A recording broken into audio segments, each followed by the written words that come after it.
Mr Meddick. Thank you, President. I rise today to commend some incredible people in Western Victoria whom I recently met with. They are not just constituents, they are the traditional owners of the land that we met on.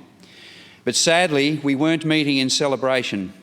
The First Nations elders in Warrnambool have long been holding a camp at Levy's Beach against racehorses training on land that Uncle Robbie Lowe has identified as containing sacred burial sites, and I met with him, Auntie Leanne and Uncle Tommy to learn from and support them. Since colonisation began, Indigenous communities have witnessed their own land being forever altered. The fact that racehorses are being allowed to trample over a site where men, women, children and even babies should be resting in their dreaming is simply unacceptable. I took with great seriousness the task assigned to me of carrying and handing to the Premier a message stick and letter, inviting him to meet on country to hear the stories, the history of the site where this training is taking place and why it is so important to preserve it.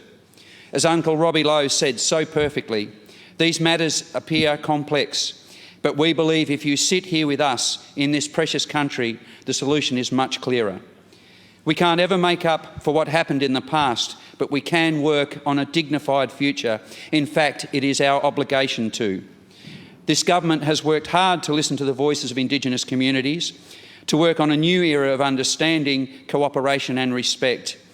I hope they will now heed the calls to meet with these elders on country and make the right decision to cease racehorse training on their sacred land.